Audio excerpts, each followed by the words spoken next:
Bonjour à tous et bienvenue donc dans cette nouvelle vidéo. Comme promis, je l'avais dit, si j'atteins mon premier objectif de 100 abonnés, eh bien je vais faire une petite vidéo sur Noël en Espagne. Et nous y voici. Et donc aujourd'hui, je vous amène à San Sebastián.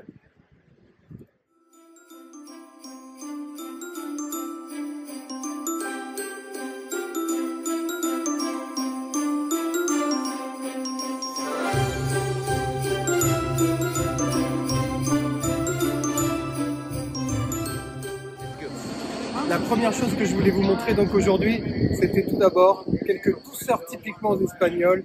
Et on va aller voir un petit peu les churros de Noël.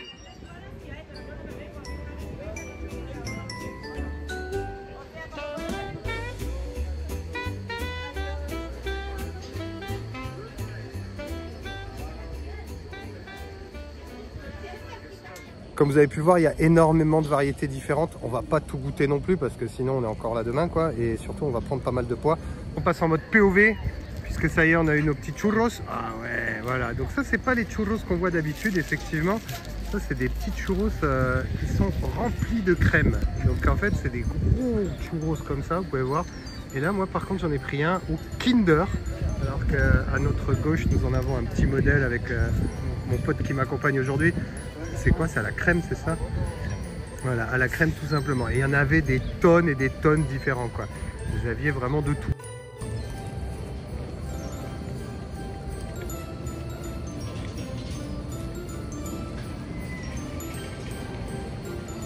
Du gras pur. Ouais, c'est méga gras, mais c'est méga bon. Alors à l'intérieur, le Kinder, en fait, c'est ce qui est un peu comme dans le Kinder Bueno. Donc en fait, c'est très très bon, mais je sens qu'à la longue, ça va être vite très lourd quand même, quoi. Mais ça va se laisser manger dans tous les cas. Au final, c'est très bon, c'est quasiment terminé déjà. Par contre, je m'en suis rendu compte qu'après, ici, comme on est au bord de la grande plage de la Concha à San Sebastián, ils se mouchent pas du coude pour les prix, quoi. On est à 5 € le churros rempli qu'on vient de voir là. Ça revient quand même moins cher de prendre des churros normaux, mais bon. Après cet essai peu concluant sur les churros, nous allons continuer notre balade et je vais vous montrer maintenant donc les fameuses crèches comme on fait en Espagne et surtout celle de San Sebastián qui est assez particulière.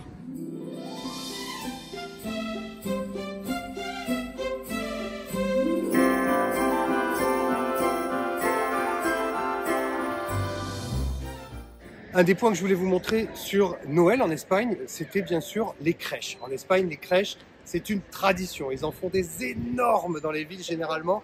On peut en trouver dans les mairies et ça prend des surfaces mais inimaginables. Ici, la particularité de San Sebastián, où je vous amène donc aujourd'hui, c'est tout simplement que ici, la crèche, elle est gigantesque. Ce sont des figurines que vous pouvez voir derrière moi qui font plus d'1 mètre en général et on va en compter plus de 150 dans ce petit parc.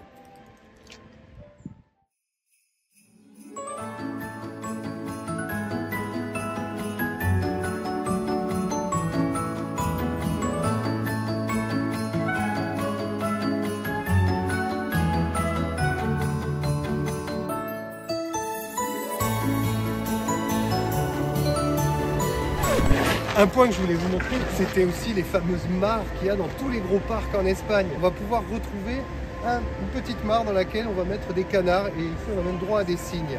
C'est une attraction des vieux surtout en Espagne. Ils viennent, on peut le voir ici à gauche, donner du pain à nos amis les palmipèdes.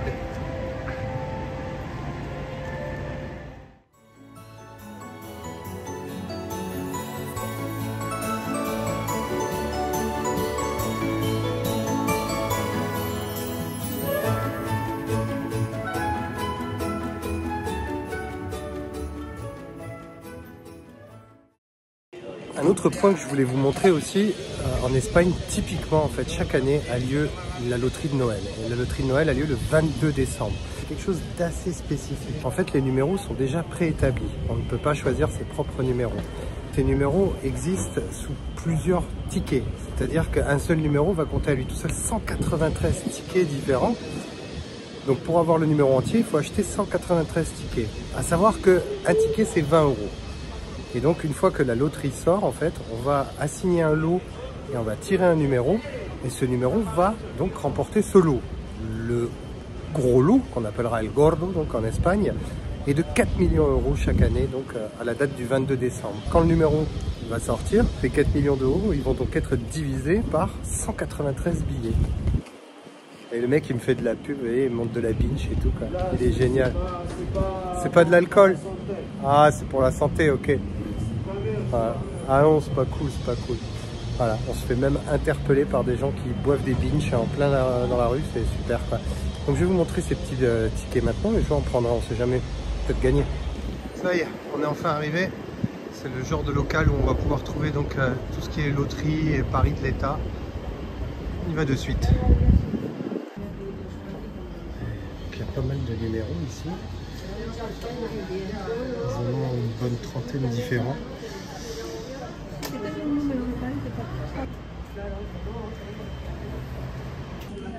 Donc là j'ai demandé le 33 5 6 6. On n'en prend qu'un, à 20 euros c'est un peu cher. C'est bon, j'ai eu mon petit numéro. Oh là, il est à l'envers.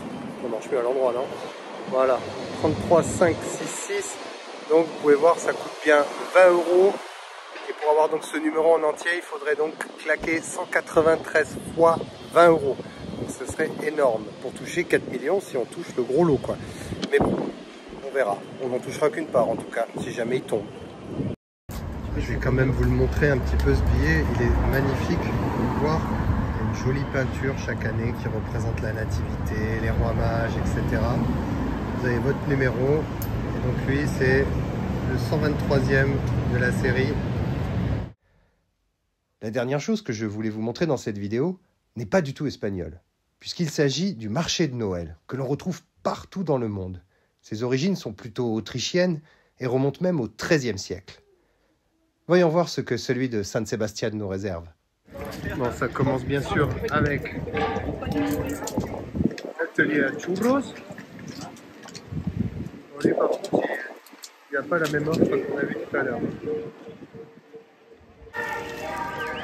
Voyons voir ce pavillon couvert, je ne sais pas ce que c'est.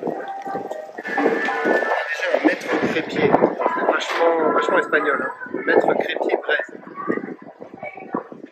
Ça a l'air de bien marcher en Espagne, puisque le site espagnol est Brest.es. Mais pas très local. Ici on a quoi? Ah, des fruits recouverts de chocolat. Ok, c'est sympathique. Hein.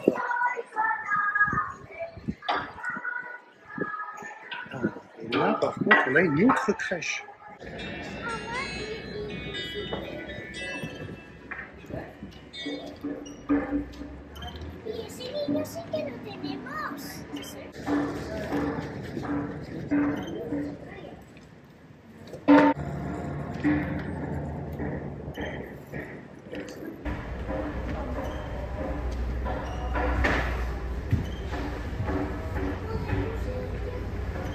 L'Annonciation de la Vierge.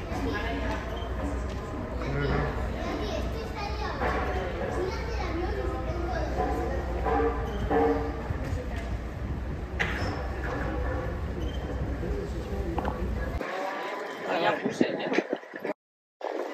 On y arrive, on a quelques produits locaux. Du bon fromage de brebis basque.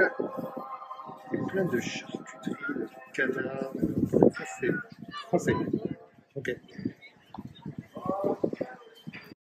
Alors on peut y voir des choses un peu étranges, comme ce stand qui vend des petits ours bonbons, mais à base d'alcool.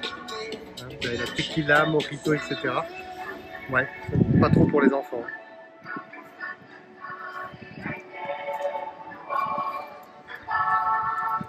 Qu'est-ce que nous réserve le prochain? Des huiles essentielles, bien sûr, le cosmétique naturel, un classique du marché de Noël. Pour le moment, j'attendais de voir des choses typiquement espagnoles. Des petites figurines de pâte d'amande, des polvorones, des gâteaux vraiment qu'on retrouve en Espagne en général. Ça donne envie ça. Bon bah du coup je crois qu'on va faire péter une part de gâteau basque quand même. On va pas partir sans ça.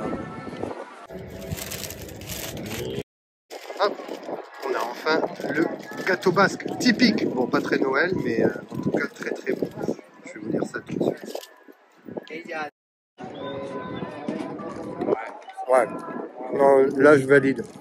Autant 2 € la part. 2 € la part, ouais, ça va. Je trouve que c'est même mieux que les churros qu'on a eu tout à l'heure. En fait. C'est plus goûtu, la crème elle est plus onctueuse, c'est plus sucré quand même. Donc très bon, simple et efficace. Comme quoi des fois il n'y a pas besoin d'aller chercher des trucs ultra gras.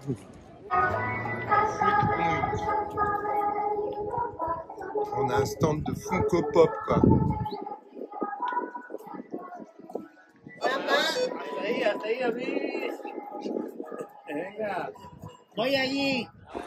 Bon, je pense qu'après ce gâteau basque, on a fait un peu le tour de la question. Ce marché de Noël est sympathique, mais il ressemble à tous les autres. On y retrouve à peu près les mêmes choses qu'ailleurs, à part quelques produits vraiment traditionnels, basques, comme on a pu voir avec ce gâteau, et bien d'autres encore. Cette vidéo est maintenant terminée. J'espère que ça vous a plu. Je vous invite à visiter cette ville de San Sebastián, car comme vous pouvez le voir, même en dehors de Noël, ça reste une ville côtière, ma foi, super cool à visiter.